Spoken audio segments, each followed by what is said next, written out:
Well, it's Tuesday, and you know what that means. That means we get to review once again NWA Powerrr, AEW Dark. But however, we cannot talk. We have to talk about NXT New Year's Evil. As you know, the Cruiserweight and the North American Championship are on the line for a unification. Who will walk out? Will be Carmelo Hayes or Roderick Strong. We even got a special type of grudge match, six-man tag. We got Imperium with Walter returning to NXT, teaming up with Eichner and Bartel to take on MSK and Riddle. We even got the NXT Women's Championship on the line in a triple threat match. Who will walk out? Will it be Cora Jade, the newcomer, Raquel Gonzalez, who's trying to reclaim the title that she lost, or will it be Mandy Rose? And of course, we got the NXT Championship on the line as well. We got Tommaso Ciampa taking on Braun Breaker. And of course, we got some news updates. One, we've been trying to find out what's been going on with Nick Gage. We haven't seen him for quite some time, but apparently some new developments. But also, the much recent developments are coming from Japan, mostly coming from Pro Wrestling Noah. As you know, certain developments just took place. So, let's get ready for another episode of the Leader Wrestle Zone.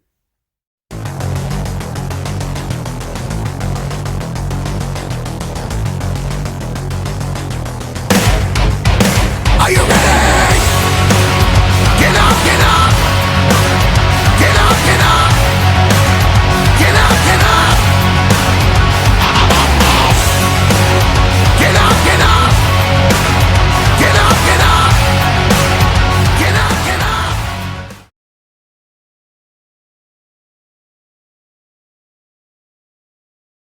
Welcome everybody to the Lead Wrestle Zone, all things that is pro wrestling with AEW, NXT, New Japan Pro Wrestling, Impact Wrestling, the National Wrestling Alliance, various promotions, wrestlers, matches, and championships.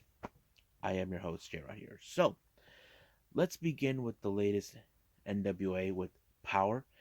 We have a couple of interviews. The first one is coming from May Valentine, where she interviews Nick Mims. As you know, he was in a very disappointing loss where he had to defend the Pope after the recent appearance of Matt Cardona and Mike Knox. So he gave his heart and soul, saying that he was there to step up for his brothers and sisters in the NWA. Now, the next one, it was coming from Kyle Davis, where he talks to the Rude Dudes. As you know, the Rude Dudes have been becoming a very good established tag team, but however, they believe that their time will come to obtain gold. But however, it appears that Jamie Stanley is going to be in a competition for singles in a four-way that they said this could be a qualification for the junior heavyweight championship, which is something we will be following up soon. And of course, we had that match that took place. We have Miguel Robles, Alex Taylor, Jamie Stanley, and of course, Jeremiah Plunkett. I thought it was a very interesting match because you could tell these guys are hungry for a chance to be in the junior heavyweight match, which is matches, as you know, because they're trying to crown a brand new champion. But somehow Jamie Stanley was able to overcome it by pinning Jeremy Plunkett into the match. Now we get a very interesting interview with Kyle Davis, where he interviews. No, wait, Kyle with Kyle, where we had of course Aaron Stevens and of course Kratos. As you know, Aaron Stevens have changed to a different person, which Kratos likes. But however, they were interrupted by the newly formed Dirty Sexy Boys, consistent of Dirty Dango and JTG. It's still unclear what they're going to do, but there is no guarantee. There is a guarantee we can see them competing in the tag team division somewhere down the line, and we know they could obtain gold. We'll just wait and see what takes place. Now, our next match, this was a very much of a deal that was made between Cyon. He said he would do anything to get another shot of the NWA television title. So Black G's came up with the perfect solution, put Cyon in a 2-on-1 match, a handicap match against Jordan Clearwater and Marche Rocket, but it was too much, and basically they Austin Idol continues to say that this was that he is still has much to learn and all this other stuff, saying that he does that this is what he got, and of course he lost. But Tyrus mentioned you made a deal with the devil, so basically he made the deal with Austin Idol. Even they mentioned that in the post-match interview and in the back. But something tells me this is not over with Zion, that he would do whatever it takes. But if I was Zion, I would definitely take out Tyrus Associates. Now, we get a very interesting tag team match that's set. It's a women's tag team match. But before that, we saw an interview with Misa Kate teaming up with Camille. Now, Camille, she's not fond of this type of idea. Basically, she does not. Now, it tells you, okay, will Camille just allow Kate to get humiliated? I don't know. But the match they were in, it was against Tootie Lynn and Kylie Ray. But however, it was Misa Tate that was the tapped out in the hands of Kylie Ray to pick up the victory. So basically, I don't think this fits well for for Camille one way or the other. Now we get a very interesting interview with Nick Aldis, Mickey James, and Mayweather, where they talk about their upcoming show, NWA USA, where they're going to focus the national championship on there. But however, they're going to continue with the junior heavyweight tournament in this match, and I think it's going to be interesting. So there will be involvement from Aldis and James, and of course, Mayweather, or we know him as Crimson. Now, the next interview we get is Kobe Corino along with the Fixers, where he's confronted by the OGK, who they see that he's become a self-righteous prick. So basically, Matt Taven decides to challenge Wrecking Ball Little Gursky. I thought it was a very interesting match where Matt Taven knows he has a big disadvantage where he has to challenge a big guy, but I just enjoyed exactly what he was doing. I think it showed a lot of character with Taven, what he was capable of. And of course, he was able to overcome it, and I don't know how Kobe Corino would take it. Now, we get another interview coming from Genocide with May. It turns out the Genocide is officially done with Taryn Terrell. Now, apparently Taryn Terrell has been acting very strange. As you know, Genocide did win the championship series. She does have a shot for maybe a possibility for the NWA World Women's Championship, and Taryn Terrell was trying to, I don't know, try to do this, but however, they were attacked by Natalia Markova. Taryn Terrell treats it like it's a game, but however, Genocide knows Natalia Markova, so basically, she's out. She doesn't want nothing to do with it. Left them all in the dust. But however, we get another interview coming from Kyle Davis where he gets. We had a little interesting development from Matt Cardona and Mike Knox. Apparently, he says that he's there to save the NWA because this is not the same NWA that he remembers. He feels it needs time for a change, and I don't think anybody would appreciate how the NWA now is it's saying that you need to change. But we'll see what they're gonna go with that. Now, Natalia Markova was in a match against uh, Paula Blaze. This was one of those matches where Natalia was not joking around. Even Terrell should have known better, but it was Natalia who walked out, and she told Terrell, "Bye." So basically, she got a little taste of her own medicine, but this time she had no Genocide to back them up. Now, Strictly Business, as you know, had another interview saying that this new show, NWA USA, will be mostly all about them, basically playing this delusion about it, saying that they're the real stars. So I don't know what they were thinking, but we'll see what happens. Now we get an interesting six-man tag team match. We have the N event, consistent of Odison, Pero, and Jack Zane taking on La Rebellion between Mecha Wolf and Bestia 66 along with Homicide. I thought it was a great match because it showed how right now there is talk about a six-man tag team championship in the works. It's something that we know it could show. We even seen that with there's been talk about that with AEW, but I wouldn't mind seeing NWA do the same thing. But it was pretty good. But it was Homicide who picked up the victory for his team when he pinned Odison, and I thought it was great. However, post show, Sound Renauer has been acting kind of crazy since he made a deal with the devil. I'm talking about Father James Mitchell.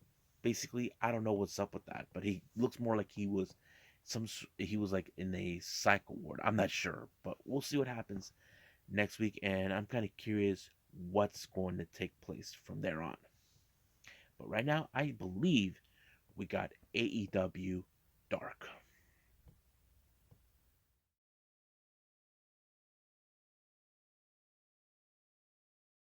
Alrighty then, so we got AEW Dark, the first one of 2022. We have opening match Tony Nese taking on Dark Order member Alan Five Angels. I have to say it was a pretty good match because it showed, even despite the fact we know Tony Nese is a very capable wrestler, but as for Alan Angels, he put up a hell of a way to use his speed, but however, it was not enough when it comes to Tony Nese when he applied the running knee up to the face to Alan Five Angels to win the match. Next up, we got Anna Jay along with Tay Conti and Negative One taking on Dream Girl Allie. As you know, this one ended very nicely where she applied the Queen Slip in order to win the match. Gun Club consistent of Austin, Colton, and Billy taking on Rolando Perez, Austin Green, and what's his name? Donnie Primetime, or as what's his name? Sean Dean likes to call them extras. You can tell by this that the Gun Club wins as always with applying the that little infamous move. Next up, we have Marina Sharif versus Valentina Rossi. Now, I have to say, Marina Sharif has been very impressive. We have seen her already on AEW Dark and at the Universal Studios soundstage, but this time being in Jacksonville and Daily Place, I hope she had a great time. Now, if there's any indication of her being signed, I don't know, but we'll see what happens. But she did win the match by applying some sort of leg lock that was pretty amazing. I thought it was pretty good. I enjoyed it. Next up, we got Bobby Fish versus Ryzen. This one ended with the infamous on Ryzen to win the match. Then we have the unusual team up. We have Red Velvet, Layla Hirsch, and Chris Statlander taking on Renee Michelle, Sofia Castillo, and Marina Tucker. Now, there has been recently dissension coming from both Layla and Chris, who were good friends, but now it appears things are not going well. Basically, Layla Hirsch refuses to tag her, but she was able to pick up the victory. But however, where does this lead to Layla? Well, we don't know yet. If but we'll see what happens then. Next up, we got the Acclaim taking on Blanco Loco along with Axton Ray. But you can guess with this match, the Acclaim won the match. But however, Excalibur did mention last time on Dynamite they viciously attacked Sting and Darby Allin, but they'll be for sure. Don't be surprised that Sting and Darby will show up and attack them.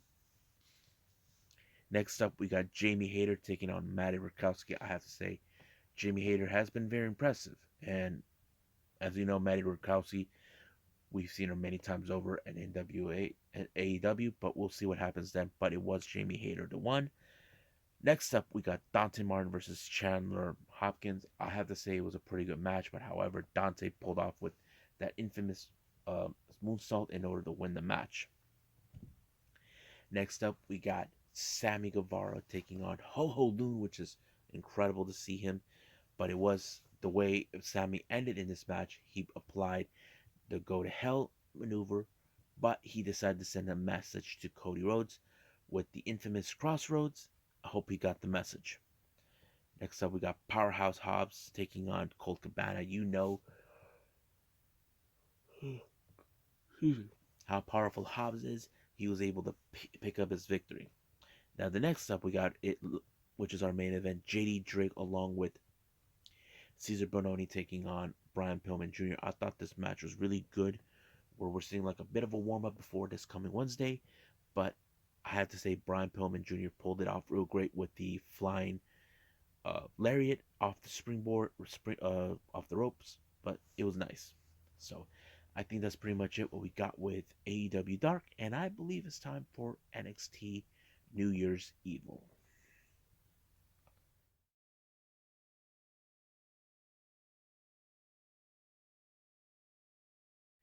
Okay, the last thing I'm going to review is NXT with New Year's Evil. It opened up with the unification match for the North American Championship and the Cruiserweight. We had Carmelo Hayes and Roderick Strong. Now, I don't know exactly who will be the fan favorite. It appears this one was divided in half, which is okay.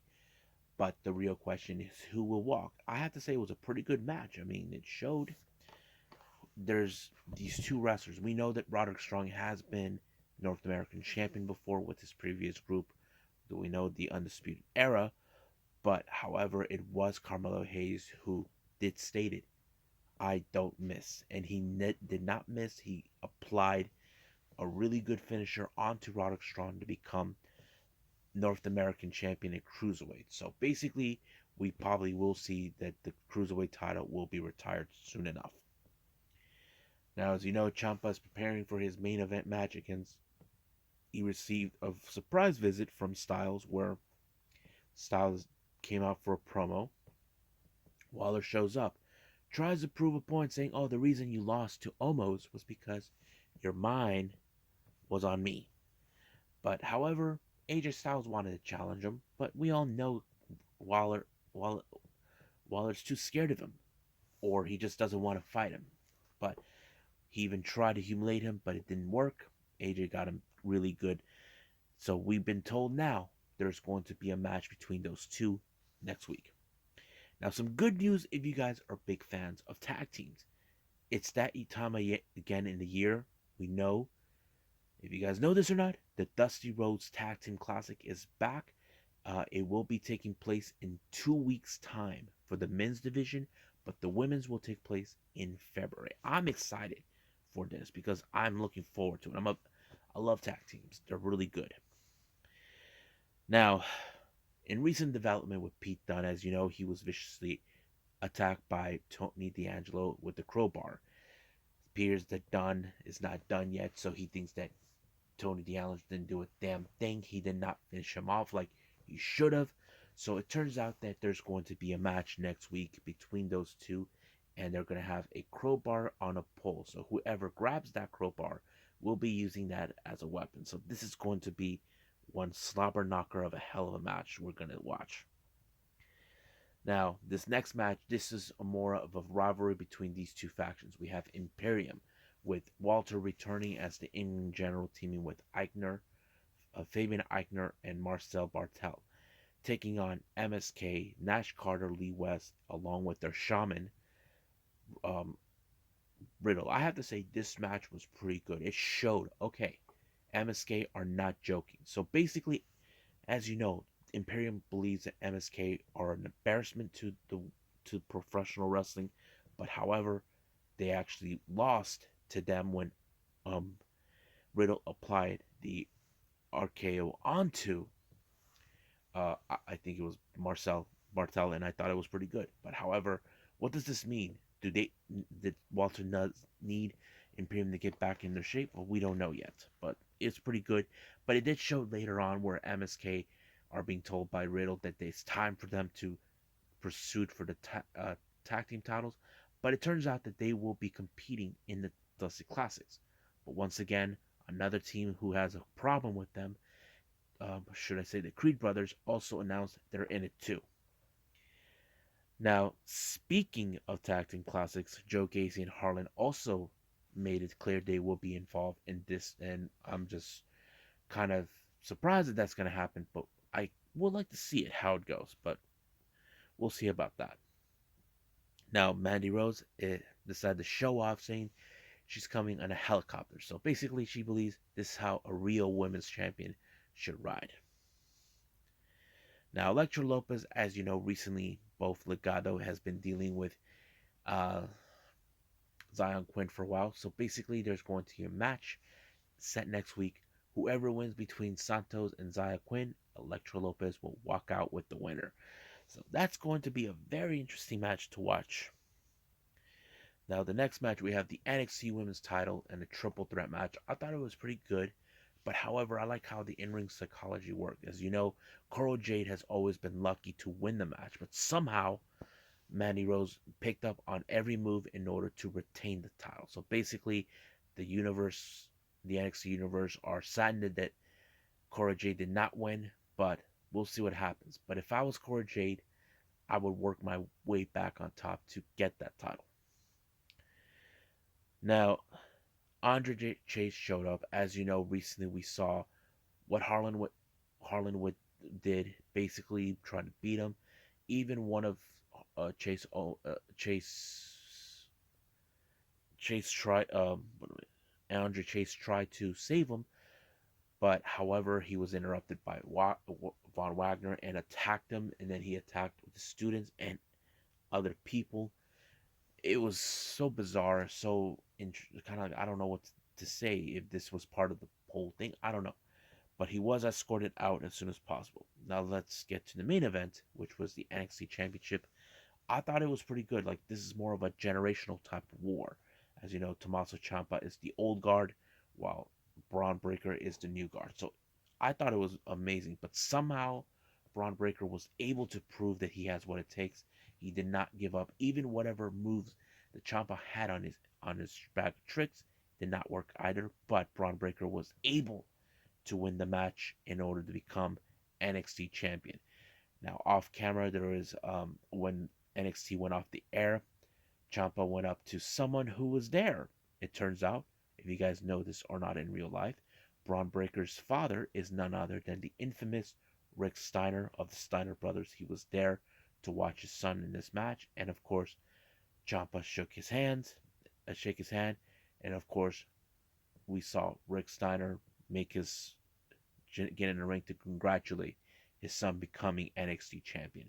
So I thought it was a pretty good moment, and that even you can see the content, that exclusive content, on YouTube. But uh, after the show, you can't see it, but enjoy it. So I think that's pretty much it for NXT. So let's move on right now with news updates.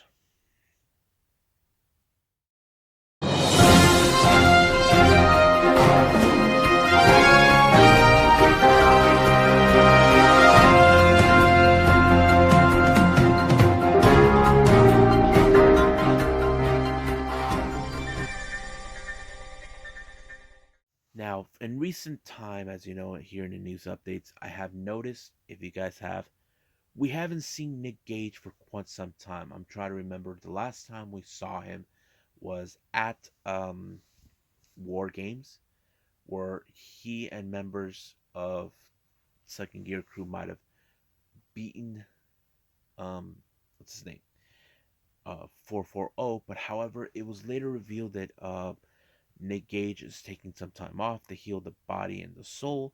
As you know, Gage has put his body through hell in many death matches, and I thought maybe that's what he needs, and I'm assuming that's possibly what's going on. But it's still no indication when he'll be back, but you can guarantee it can't happen. Uh, this next news updates are coming from Pro Wrestling Noah. The first one here, it's been announced Ninja Mac will making his debut soon on Pro Wrestling Noah. Now, this was a surprising thing to hear. However, it did reveal by Ninja Mac the reason he's going to Pro Wrestling Noah. He was supposed to be going to Noah back in 2020, but we all know what happened. That's when the world went to hell and shut down due to the coronavirus. But now that things are getting a little bit normal of somewhat, Ninja Mac will be heading there. The next up we have is a former WWE superstar we haven't seen in years, and also he is someone we know. I'm talking about, he's super and he's crazy. Super Crazy made his return to Pro Wrestling Noah, but however, that's not what really happened. He is now the newest member of Los Perros del Mar de Japón. If you guys noticed, he was part of that faction in Mexico with Perro Guayo Jr. So now he is once again a Perro, and he is really, and I thought it was really classic for him to show up. Now, recently we have also coming from Pro Wrestling Noah. This is the final thing. We have seen members of the Dragon Gate roster making his appearance, and one familiar face showed up, and that is one of the best junior heavyweights in Dragon Gate. I'm talking about Dragon Kid, and there's those says that he would fit right in, and I can guarantee you, there's no doubt about that. So that's pretty much it. What I got for news updates, and I believe it's time to call it a night. Well, I hope you guys enjoyed this episode. Coming up, we got an entire episode with night 2 of New Japan Pro Wrestling Wrestle Kingdom 16. I'm excited to see what's going to take place, what matches, and who will walk out as the IWGP World Champion. Would it be Kaguchika Okada to regain what he lost, or will it be the man who claims he's the real World Champion, Will Ospreay? Well, we may never know. But after that, I will throw in another occasional video that features AEW Dynamite and possibly 2 more wrestling shows that you may or may not have heard of. So let's say that's pretty much it. So I will see you guys in the next DWZ time. Same DWZ channel. I must bid all of you adieu. So goodbye.